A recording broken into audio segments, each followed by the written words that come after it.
Hoy en Cocina de Autor nos visita Ariel Dillon. Inauguramos de esta manera un nuevo renglón dentro de la investigación del oficio de las escrituras, no precisamente sagradas, con el oficio del traductor. Ariel ha traducido profusa y hermosamente del francés y del inglés autores tan complejos y diversos como Raymond Queneau, Stephen Dixon, Marcel Schwob y muchísimos otros, incluidos, por ejemplo, nada menos que William Shakespeare. Pero además es autor de una obra narrativa mucho más profusa en su anonimato, pero hoy flamantemente representada por una hermosa novela que se llama Hemisferio Noche, que acaba de salir por Editorial Paradiso. Así que los invito a compartir conmigo las ideas y las experiencias de Ariel sobre la traducción y la narración.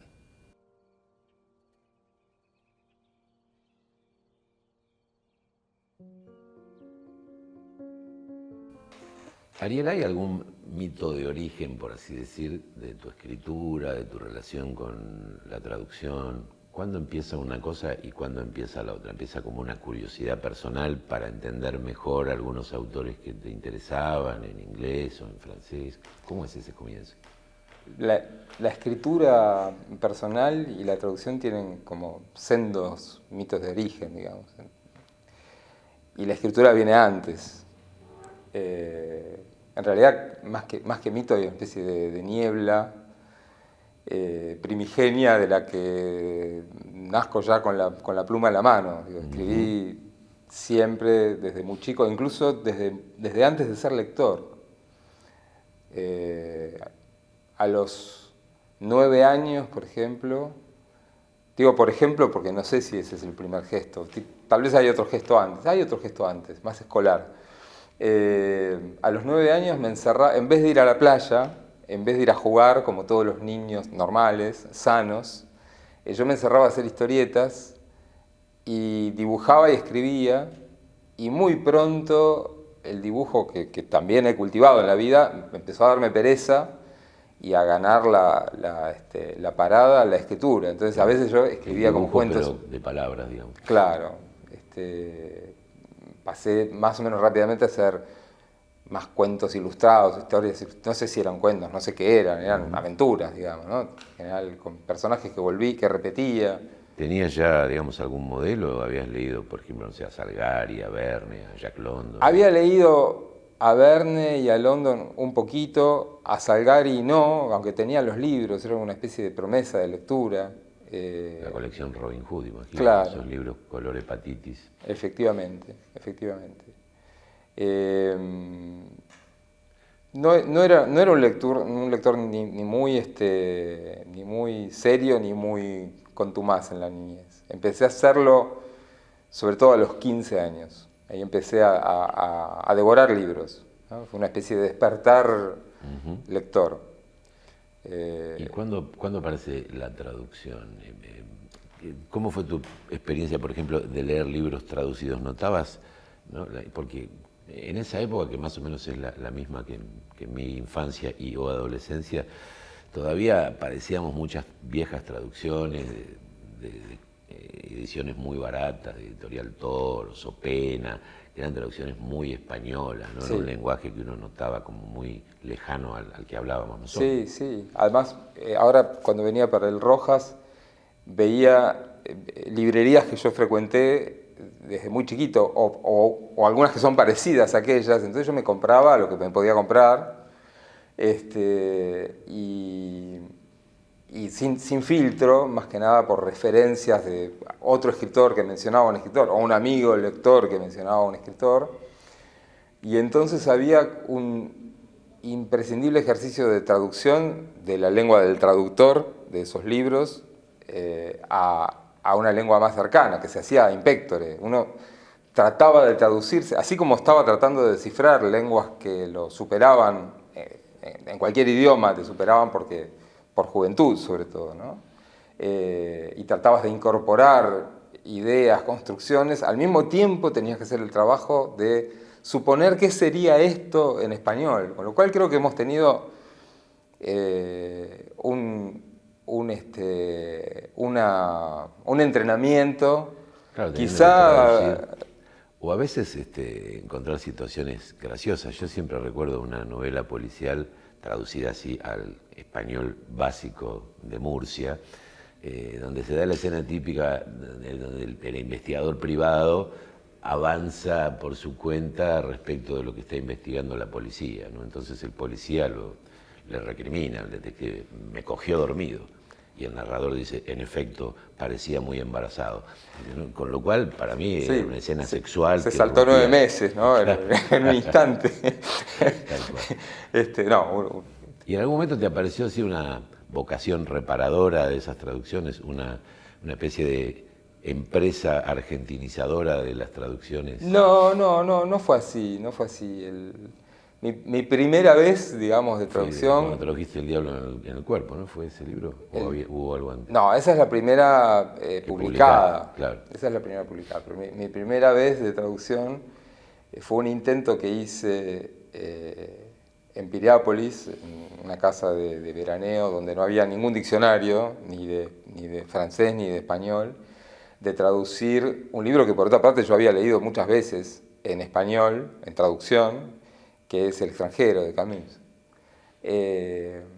Y hubo ahí como un gesto de emulación, que en cierto modo también es traducir.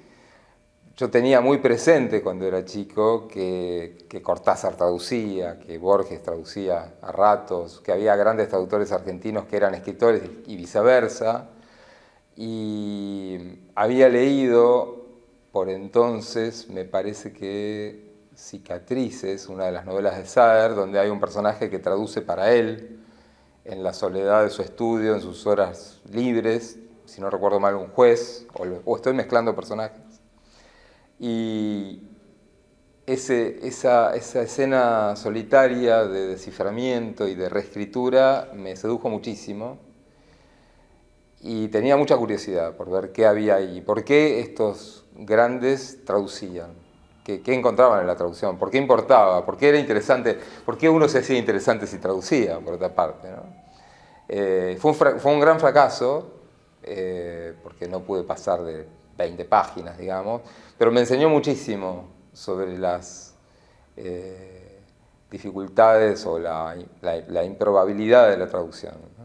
Ya la primera oración de la novela es casi imposible de traducir, aunque son 4 palabras, y las más cotidianas del mundo, ¿no?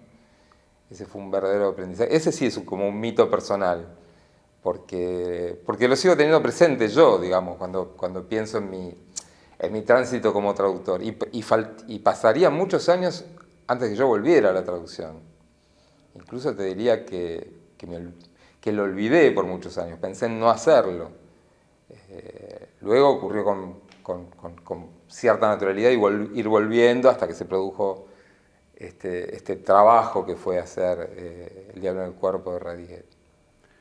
Y, digamos, la experiencia finalmente feliz, o habiendo llegado a un resultado y habiéndose publicado, te dejó ganas de seguir traduciendo. Desde entonces para acá, digamos, ¿cuántas cosas aprendiste de las que un traductor debería evitar o tener más cuidado o no hacer, decisiones a tomar?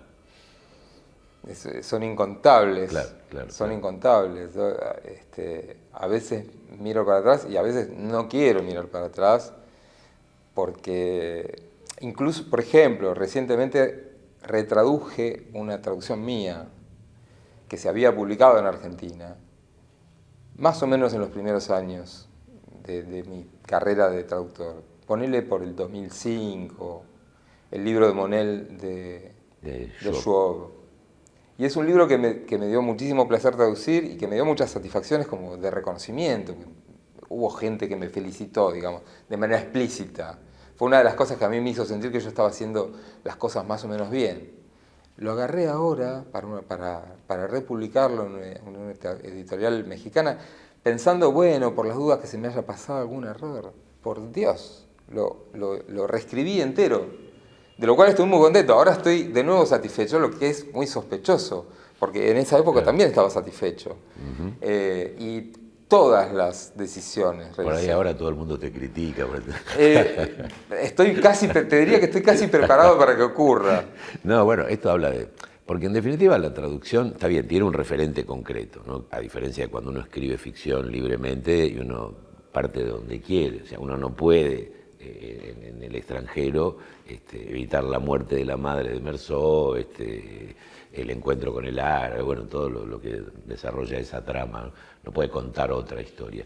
Pero en definitiva, también uno a veces queda condicionado por una historia que se le impone cuando escribe ficción, y revisada después de cierto tiempo, publicada o no, uno podría reescribirla también, ¿no? O sea, como dice Borges, que creo que se puede hacer extensivo a la traducción, uno publica para dejar de corregir, ¿no? Efectivamente es así.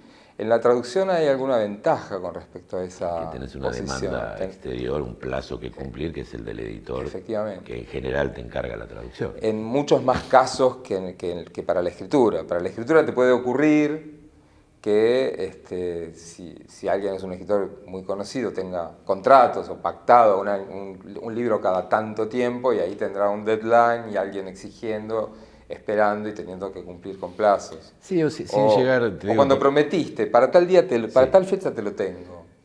Sin llegar, digamos, a altos grados de celebridad, en mi modesta experiencia como escritor para chicos, ahí en cuanto te contratan un libro sobre una idea que vos propusiste, como tenés que entrar dentro del programa de publicaciones que está mucho más pautado, en el caso de las publicaciones para niños que están ligadas a la escolaridad y a las fechas de la escolaridad, tenés que cumplir con plazos bastante estrictos, ¿no? Exacto. En general esas cosas son una cosa que puede llegar a agobiar cuando el plazo no resulta demasiado conveniente, pero también organizan, ¿no? Yo seguiría. lo veo como positivamente, quiero decir, puede ser agobiante. Bueno, voy a hablar de la traducción porque como decía, ocurre muchísimo más que tengas un plazo y que tengas que cumplirlo y que se te vengan los plazos encima, también por razones económicas, ¿no? Por cómo uno corre y toma trabajos, etcétera, para poder vivir. Eso le agrega presión porque hace que los plazos se acoten y cumplirlos peligre. Y además los editores trabajan con plazos cortos, particularmente en Argentina, y particularmente en los años que fueron como centrales en mi trayectoria. Ahora empieza a ocurrir que compran y que tienen un plazo un poco más largo y que te beneficias del plazo y que te contratan con cierto tiempo, a veces. Pero no era nada infrecuente que te llamaran para que hagas ya una traducción y que tengas 3 meses o que tengas 2 meses para entregarla. Sí. Que debería constar aquí, porque no toda la gente que va a ver y escuchar esta charla tiene por qué saberlo, que las condiciones laborales aquí en la Argentina de los traductores son muy precarias, es un oficio bastante mal pago, y estos plazos que se le imponen, también por necesidades de los editores, que no es que nadan en la abundancia, en muchos casos, sobre todo el tipo de cosas que vos traducís, que no son bestsellers, libros que se van a vender rápida y fácilmente en cantidades industriales, obligan a casi dedicarle exclusivamente todo tu tiempo útil diario a esa traducción, pero lo que vas a cobrar por esa traducción no te permite vivir esos 3 meses tranquilamente. Por lo tanto estás haciendo otras cosas. Exactamente, otras traducciones, y estás otros aceptando trabajos. y en cierto modo disimulando que tenés otra traducción en curso cuando aceptás la próxima.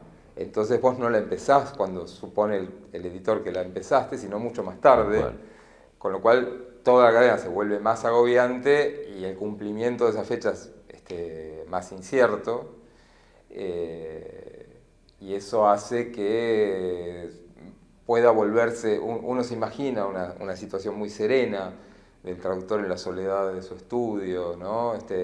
Siguiendo los avatares de un libro que tal vez lo fascina, pero puede haber mucho estrés que se cuela por las rendijas. Yo me lo imagino más bien por conocimiento de cosas que me has contado, y porque bueno, yo también mucho más intermitentemente cada tanto ejerzo ese oficio, como un contramaestre en un barco en medio de una tormenta, ¿no? Caen, las olas se meten, ¿no? Y se pierde los el marineros rumbo. caen también. Exactamente, personajes del libro que hay que recuperar. Ahora, estamos poniendo un poco, mea culpa, el carro delante del caballo, ¿no? Porque todavía no compartimos mucho acerca de cómo es el oficio en sí, estamos hablando más bien de las condiciones en que se lleva adelante, ¿no? Cuando tenés que traducir un texto, pues además a esta altura ya tenés una cierta situación de privilegio legítimamente ganada por haber traducido ya mucho y muy bien, y en algunos casos textos de gran complejidad. Entonces, a veces hasta podés vos proponer qué traducir, estás mucho en contacto con nuevos autores o autores que no han sido todavía traducidos del francés o del inglés. Sobre todo del francés. Sobre todo el francés, porque tu actividad te lleva allá, participás de coloquios, de talleres, de encuentros, ¿no? A veces has obtenido alguna beca especialmente para traducir durante esa beca tal o cual libro, ¿no? Pero vos ya tenés leído, lees primero el libro en su totalidad antes de traducirlo para darte una idea en general, o vas leyendo y traduciendo a medida que lees, o alternás entre las dos posibilidades. Hay distintas escenas y hay tal vez una escena ideal y después está lo que uno puede hacer. Y también esto tiene una respuesta diferencial según el caso de que yo haya propuesto el libro o de que el libro yo haya sido convocado para traducirlo. En esos casos, si vos lo propusiste, muy probablemente es que lo has leído. Ya. Sí, seguro, seguro. En general esas propuestas, salvo en contadísimos casos en los que mi interés ha sido más comercial, entre comillas, porque vi el filón, o el filón que consiste meramente en que me digan que sí, eso ya es un filón. O sea, tener argumentos para convencer, para tentar a un editor, ya es tener algo, aunque a uno no lo entusiasme enormemente un texto, pero eso ha sucedido muy pocas veces en mi vida y en general no exitosamente. Los éxitos en el sentido de colocar un libro que a mí me interesaba, que yo proponía, tuvieron mucho más que ver con la pasión. Y con la insistencia y justamente con la capacidad de persuadir que me da el hecho de tener esa trayectoria. Decir, bueno, vamos a escucharlo. Por lo tanto, me sucede mucho más en estos últimos años que al comienzo. Obviamente. Y siempre tuvo que ver con que a mí un libro me calentaba y que yo quería traducirlo. Más que nada quería que me pagaran para traducirlo, es decir, que me mantuvieran para poder traducirlo durante esos 2 meses, 3 meses. Bueno, pero contame un poquito, entonces, en esos dos escenarios posibles de cuando ya has leído todo el libro o cuando lo vas leyendo a medida que avanzás, ¿cómo es el trabajo, cómo es la evolución de tu trabajo traduciendo? Elegí, si querés, un ejemplo concreto, porque seguramente los escenarios no son siempre los mismos, ¿no? Digamos que, sobre todo en este caso de que hay un vínculo previo con el libro, sea reciente o de larga data, porque a veces he logrado que me contrataran para publicar un libro que yo quería traducir hacía 20 años, pero también con descubrimientos recientes. Es muy frecuente que en mi cabeza yo ya esté traduciéndolo, que esté probando el sabor, digamos, de la lengua del autor pasada a mi lengua, pasada a través de mí, ¿no?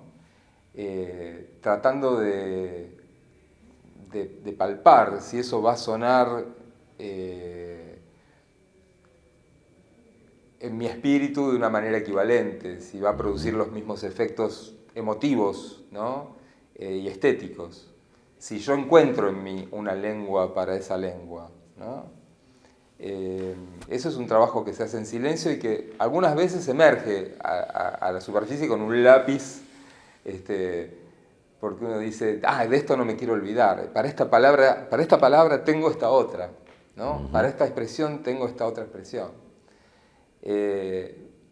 No se hace eso, yo no lo hago exhaustivamente, no es que recorro el texto y hasta que no tengo resueltos todos los problemas no paro y no empiezo a proponerlo, sino que lo que estoy buscando, además del placer, porque me produce placer esas mini traducciones, además de eso es darme tranquilidad, darme la seguridad de que no estoy proponiendo algo que no voy a poder hacer. Y esa es la importancia que tiene, ese gesto. El hecho de en la intimidad decirme sí, puedo, porque para estos casos estoy encontrando algo, o por lo menos hay una puertita que se abre, sé hacia dónde ir, percibo cómo sería ese fraseo, percibo de qué bolsones lingüísticos voy a tomar, ¿no? Las palabras que necesito para reponer lo que ese escritor o escritora esté haciendo con la lengua, ¿no? Claro, porque lo que uno debería tener presente es que un buen escritor en su idioma hace con su idioma cosas que no son habituales en ese idioma, y lo que habría que encontrar es qué cosas hacer en español que, siendo poco habituales para el español, de todas maneras resulten legibles, ¿no? Uno no puede traducir un disparate para ser fiel a procedimientos de la lengua original, que a veces tiene otras estructuras, otra morfología, otra economía, digamos, ¿no? Efectivamente, eso es muy importante, y es algo que a veces se olvida, que es que el escritor que uno está leyendo en principio y potencialmente traduciendo, si es interesante sobre todo, ha extendido los límites de su propia lengua, ha estado escarbando en la oscuridad hasta donde esa lengua puede llegar a producir otros sentidos, que solo pueden ser producidos de esa manera, es la lengua la que produce sentido. Por lo tanto, la primera cosa contra la que hay que precaverse es contra una excesiva normalización de la lengua del escritor, cosa que ocurre mucho y que ocurría muchísimo en aquellos tiempos en España, seguramente no exentos de la marca del franquismo, etcétera, etcétera. Había, y en las formaciones de traducción a veces la hay, una tendencia a normalizar, porque esto no lo va a entender nadie. No, es que no se entiende simplemente, si vos no haces el viaje mental que hizo el escritor, no lo vas a entender. Lo que tenés que entender es eso otro. Además, sí es difícil en la otra lengua, ¿no? No se puede traducir el Ulises de Joyce y convertirlo en un folletín, digamos. Exacto. Así, ¿no? Exacto. Leopold Bloom y Stephen Dedalus le pasan algunas cosas y se encuentran y desencuentran con sus mujeres y punto, ¿no? Ahí hay un gran protagonismo de la lengua en sí, que está puesta en discusión y en transformación, ¿no? Y las palabras valija, ¿no? Y todas esas cuestiones de Joyce en particular. Sin olvidar que al mismo tiempo, particularmente los libros de narrativa, están construyendo una historia, y esa historia tiene que leerse, ¿no? Entonces uno tiene que ir, bueno, con todo ese equipaje, encontrando justamente equivalentes y a veces extremando la necesidad de una reescritura para recrear al mismo tiempo la aventura lingüística y las aventuras de un personaje, y que eso además, si uno hace intervenir repertorios lingüísticos que no son los del original, porque para que funcione en español uno está inventando otra historia, que esa historia tenga un sentido y un correlato y una actualidad y una pertinencia para lo que hizo el escritor. Entonces, son búsquedas a veces muy trabajosas de dónde está el equivalente, qué cosa puedo usar yo para hacer un juego de palabras equivalente sin salirme demasiado o lo menos posible del repertorio que el relato del autor trae, ¿no? Y también del mundo y del entorno que evoca, ¿no? Y esto nos va a llevar seguramente, me anticipo, me autoespoileo, a la nota al pie, pero digo, a mí me tocó traducir una novela de una extraordinaria novelista portuguesa, Agustina Bessa Luís, que está muy enfocada en una región de Portugal y en una época muy precisa de Portugal. Y en un momento hace alusión a una pareja que se comporta entre sí como la pareja de pajaritos de no sé qué, que era una marca, era una publicidad famosa, que además fue famosa durante 2 o 3 años, en los años 70 del siglo XX, en esa región de Portugal. Me costó muchísimo encontrar que quería decir el casao, no sé cuánto, ¿no? Entonces, yo no podía simplemente, porque tampoco lo podía traducir a, no sé, el equivalente de un vermú argentino en la misma época, porque iba a decir, cómo estos personajes en una provincia de Portugal veían esa publicidad, ¿no? Entonces, me sentí obligado a la nota al pie, digamos. ¿Con qué frecuencia negociás con esa especie de, eso que se considera una claudicación del traductor, que es poner la nota al pie, ¿no? Sí, me parece que no hay que culpabilizarse por esas incursiones en lo inevitable. Son cortesías hacia el lector también. Lo son, y por supuesto uno trata de evitarla, hace todo lo posible por evitarla. Y cuando se concede ese permiso, se lo concede por buenas y suficientes razones, en un caso como este, por ejemplo, donde cualquier otro procedimiento habría sido algo así como una traducción cultural, trasladar a tu cultura los ingredientes de otra, sin que eso funcione por otra parte, porque ni siquiera funcionaría, ni siquiera se podría leer el efecto que esa pareja de pájaros produce en la publicidad de entonces en Portugal. No lo podrías reproducir y además estarías como enfriando completamente el efecto que le tiene que producir al lector la sensación de que esto ocurre en Lisboa, de que esto ocurre en Portugal. Para mí eso es esencial y es otro de los problemas que tenían muchas traducciones de aquel entonces, de las que hablamos hoy, ¿no? Que para empezar, muchas traducciones se traducían hasta los nombres propios, ¿no? Se traducían situaciones que hacían que uno lo viviera como si pasara acá en la esquina, y la extranjería que uno agradecía y deseaba, el extrañamiento que uno deseaba para el libro y para los efectos de la literatura pasaban por ahí para mí, ¿no? Se arruinaba automáticamente, porque la cosa se volvía demasiado local, demasiado de acá. Barrial, ¿no? Barrial. Porteña, ni siquiera argentina en su totalidad, ¿no? Sí. Yo una sola vez me permití una especie de profusión de notas al pie, una sola vez. En la mayoría de los casos procedí de esta manera que vos decías, que bueno, quizás una en un libro, o ninguna si es posible, la mayoría ninguna. Hubo una traducción que fue la segunda que hice, que fue un viaje es un viaje de Alexandre Dumas, padre, por España, se llama De París a Cadix, de París a Cádiz. Y claro, Dumas viaja en una época en que ni mapas tenía, no hablemos de otros recursos contemporáneos, pero además las ciudades no tenían un cartel que decía bienvenido a, ¿no? Jamás vio escrito el nombre de los lugares a los que llegaba. La manera de informarse sobre a qué lugar llegaba era preguntar dónde estamos, ¿no? Entonces se equivocaba sistemáticamente, de maneras muy graciosas por otra parte, y era muy jugoso, y a mí me daba pena privar al lector, o sea, simplemente corregirlo habría sido privar al lector de otro texto más, ¿no? De esa bifurcación donde se producían dos llegadas al pueblo, ¿no? Y no arreglarlo habría sido, bueno, repetir el error. El libro yo más lo traducía para un editor español. Habría sido impensable que los lectores españoles contemporáneos tuvieran que seguir en el mapa nombres de ciudades imposibles, claro, ¿no? Que ni siquiera sonaban españolas, por otra parte.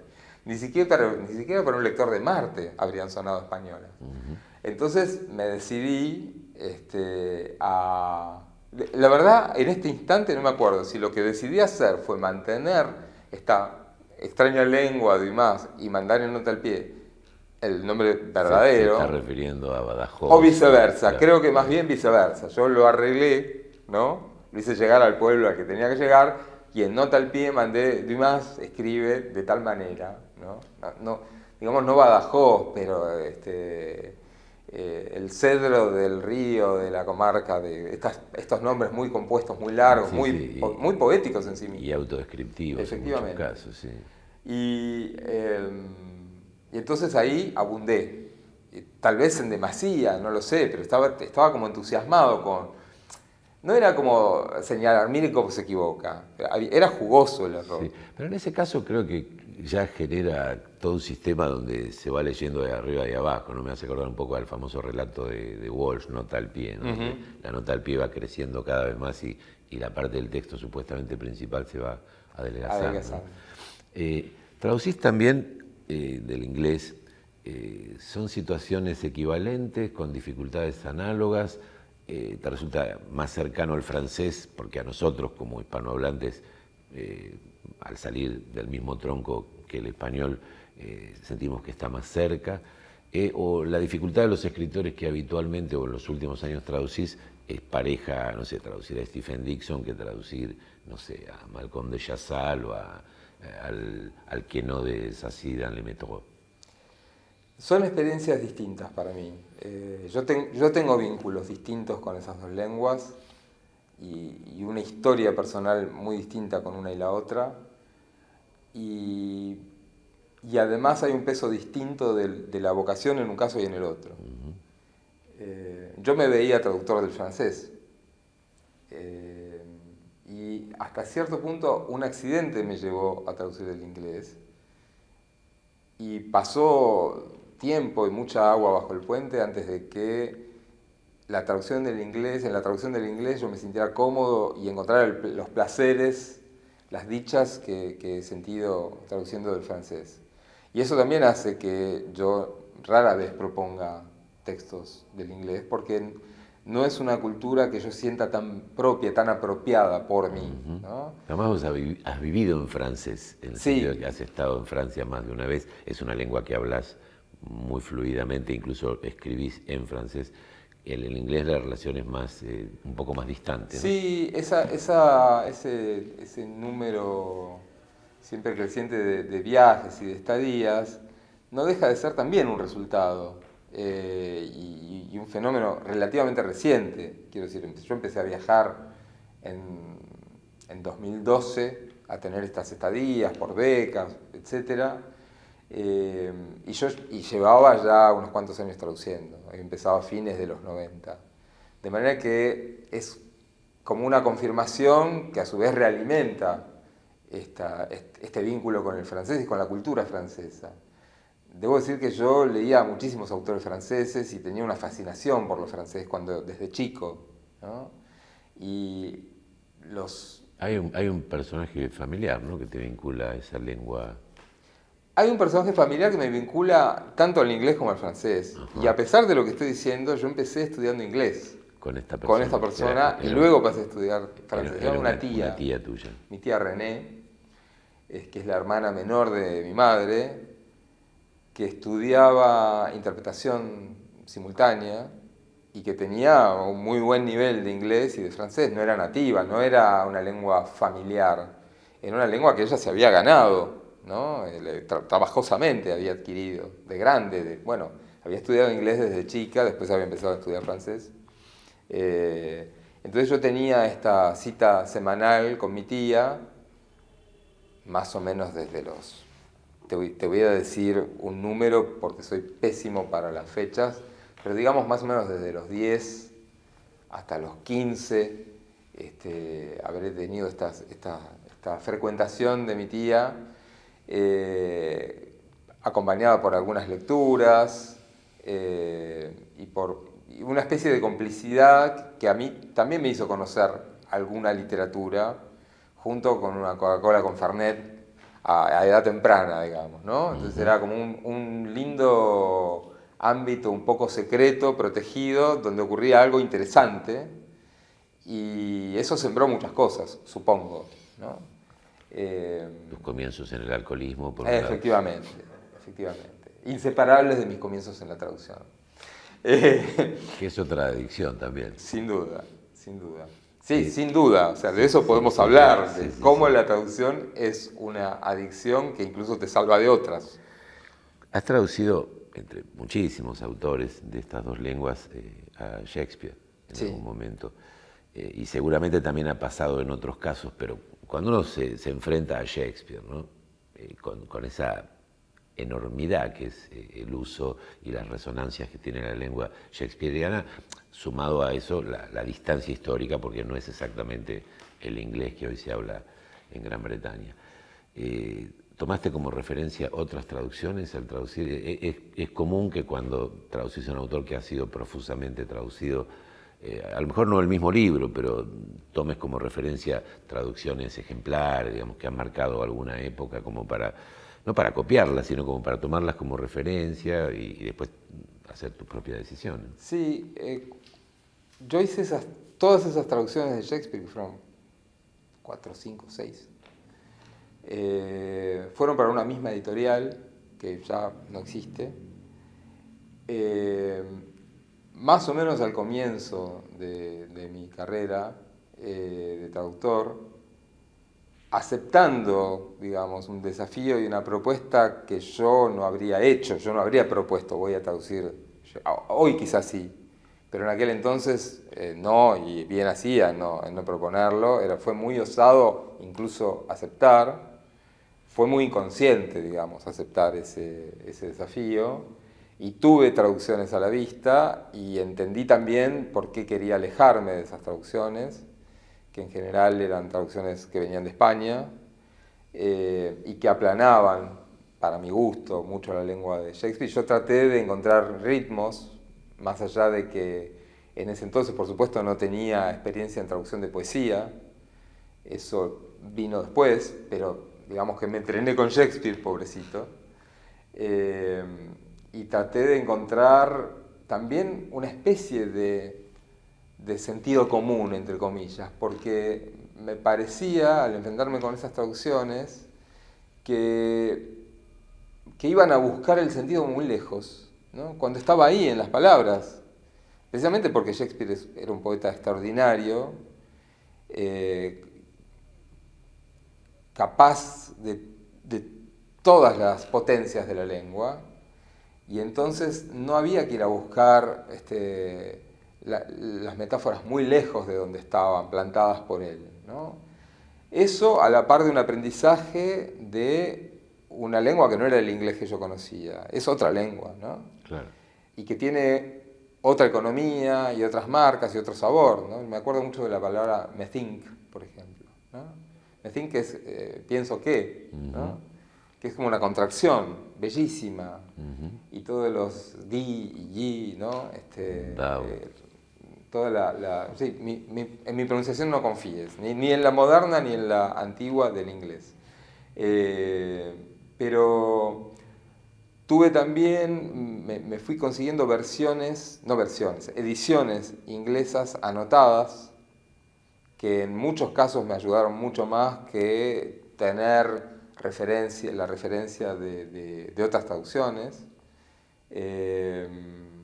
Esas anotaciones son importantes porque en algunos casos o te ponen en materia de una información cultural de época, de cómo funcionaban ciertos objetos o instituciones, y también porque te permite aprender esa lengua, ¿no? Equivalente a qué es, y entonces vos podés ir a buscar una sonoridad antigua dentro de tu propia lengua sin hacer arcaísmo, porque también sería un error, me parece, intentar traducir al español del 1600. Exacto, o sea, tratar de escribir como Quevedo o Cervantes. Cervantes. Me parece que sería un error total. En todo caso, eso habría debido suceder en aquella época, ¿no? Pero uno quiere perfumar levemente esta lengua actual con una sensorialidad, con una sonoridad que evoca.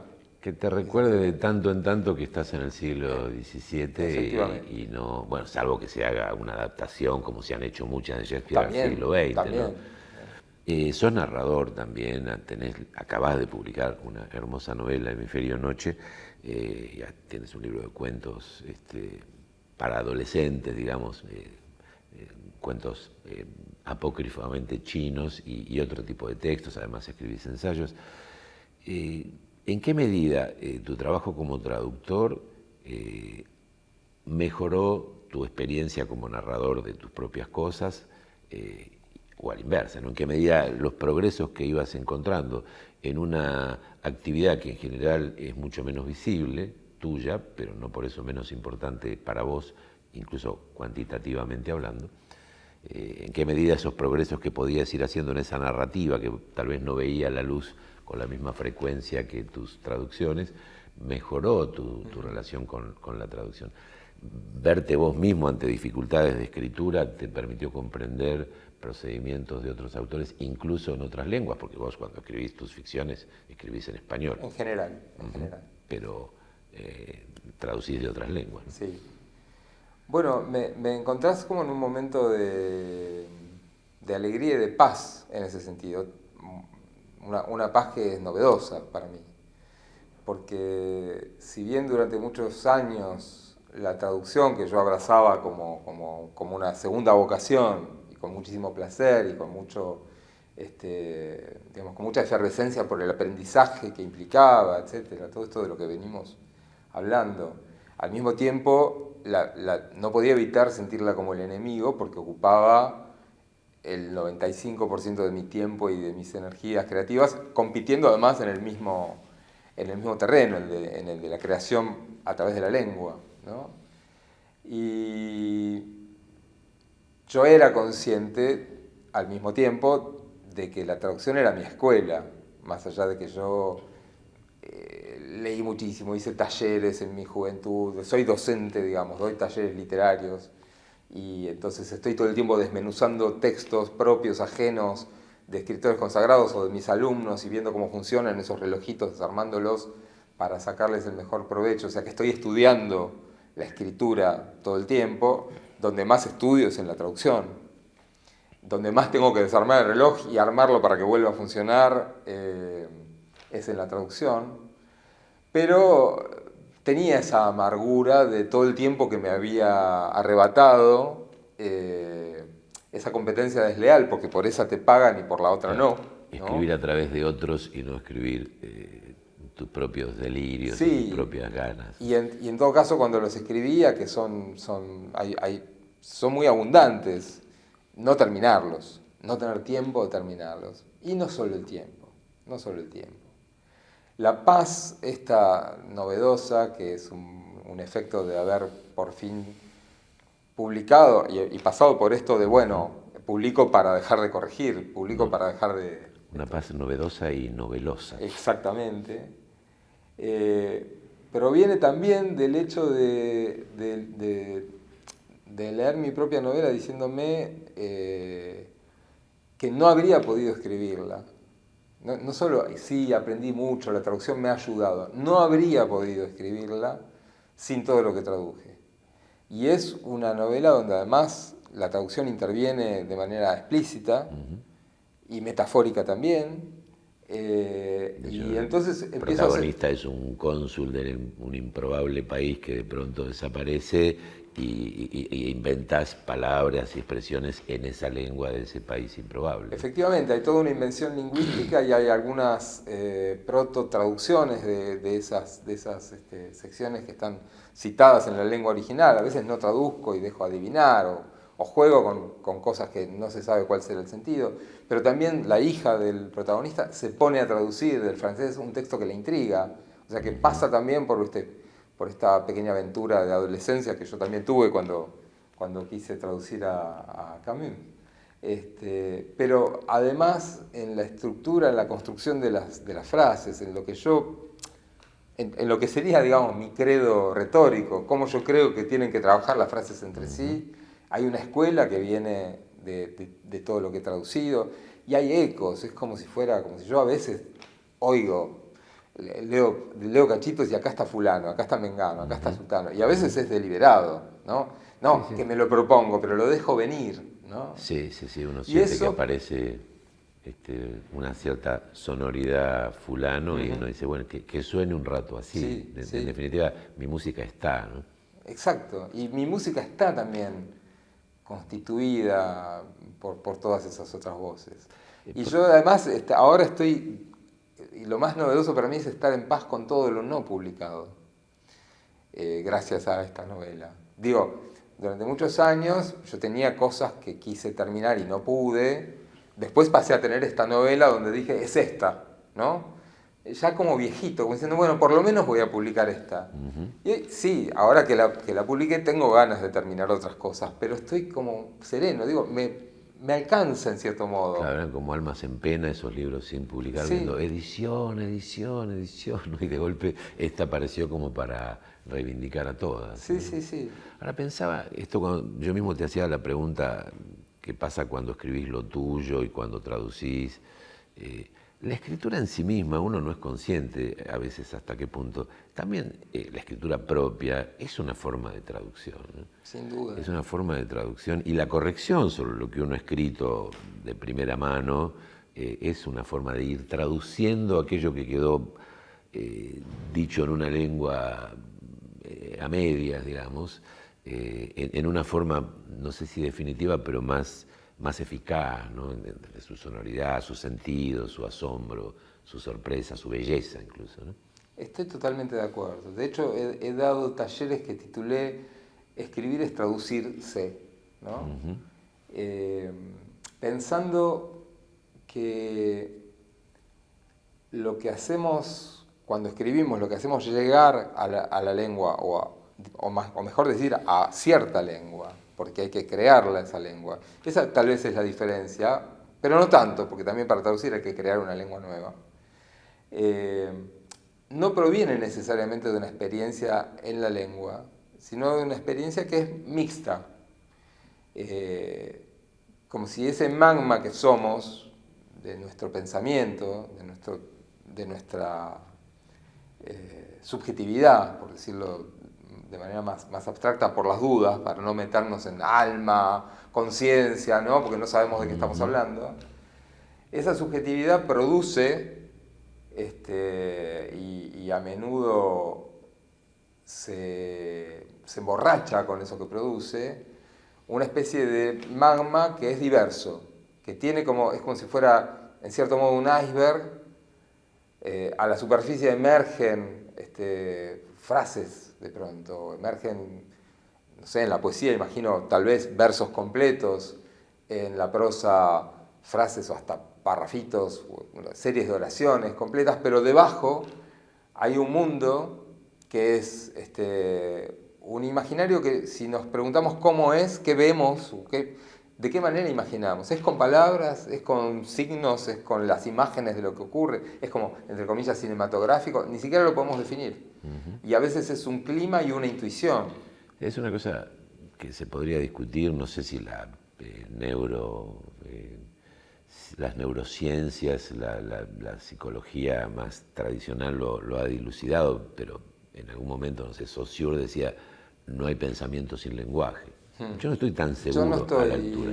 Me parece que lo repetí mucho hasta el tiempo. cuerpo piensa también a su manera y manda mensajes que sería muy difícil justamente de traducir a palabras, y sin embargo son pensamientos. Absolutamente. Yo no estoy de acuerdo. Durante muchos años repetí como un loro esa idea. Que suena bien, como tantas consignas de los franceses son eficaces. Sí, ¿no? la época del gran auge del estructuralismo. Claro, y sí, ¿no? Entonces yo pensaba, sí, todo es lenguaje. Y después, si uno es un poco más honesto, bueno, si el lenguaje es una lengua que no entiendo, ¿no? No la conozco. El propio Foucault, que fue, además de un gran intelectual, un post-estructuralista, habla de las prácticas discursivas y las prácticas extradiscursivas, ¿no? Que en la sociabilidad no solo intervienen las palabras. Sin duda. Intervienen, bueno, como decía Spinoza, los afectos también, ¿no?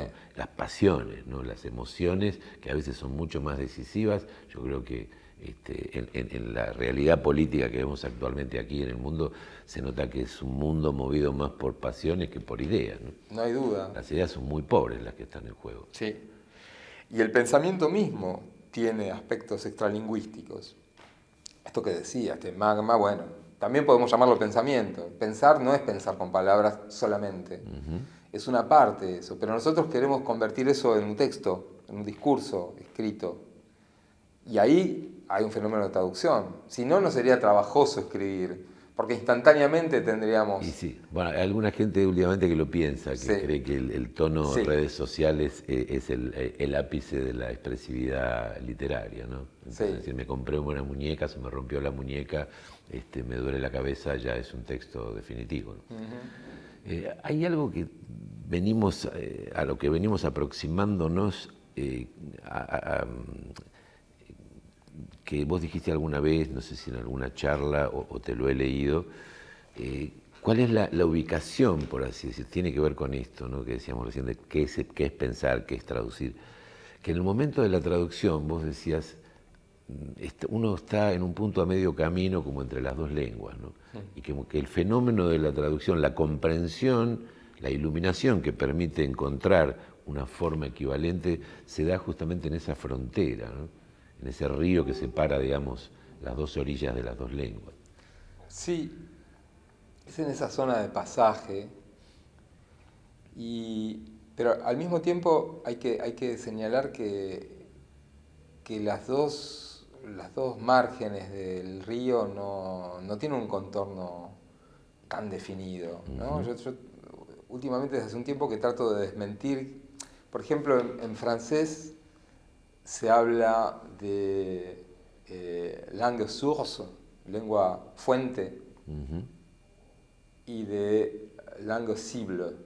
Esto es lengua blanco, ¿no? Como Claro, la diana. La lengua a la que hay que llegar. La lengua a la que hay que llegar. Con lo cual se está dando por sentado que necesariamente se va de aquí hacia allá y que hay una allá, que preexiste.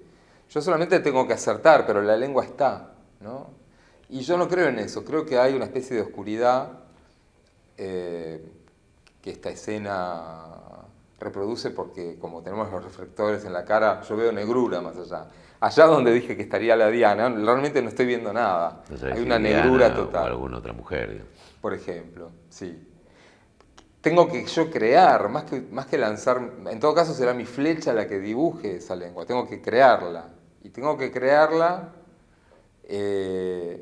justamente, ni siquiera hay un aquí y un allá, hay solo la zona de pasaje, que es ese estado al que ese estado que está produciendo en mí la lectura, y en ese estado yo tengo que producir una escritura, ahí mismo, en ese lugar intermedio tengo que producir una escritura legible, entre comillas, en esa lengua que estoy creando, que es cercana a la lengua de mi tribu. Es una extensión o una especialización o una transformación de la lengua de mi tribu que al mismo tiempo estoy creando y que ya será otra con este aporte que le hago, ¿no? Me hace acordar a todo esto que decimos cuando yo introduje lo de las orillas, una imagen un poco esquemática sin dudas, en un cuento extraordinario de Guimarães Rosa que siempre quise retraducir porque nunca me convencieron mucho las traducciones que vi, que se llama La tercera orilla del río.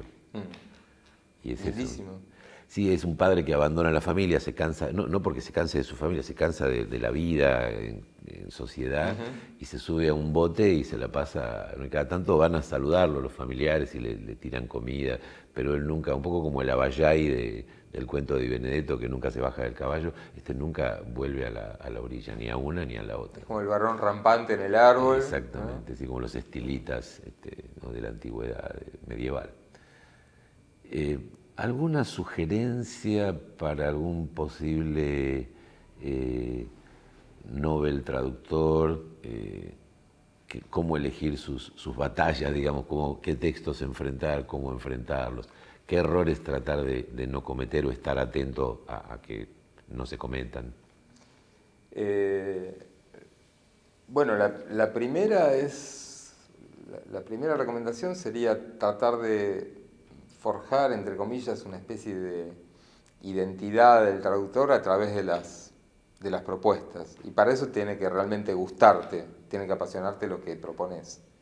Tenés que elegir como si fueran tus caballitos de batalla, precisamente a esos escritores que te conmueven, ¿no?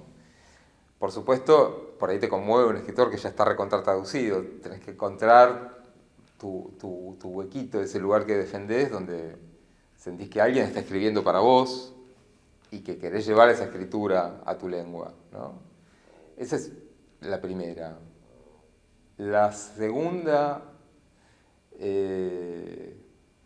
podría tener que ver con acentuar dos actitudes o dos cualidades contrarias, la suspicacia y la inocencia.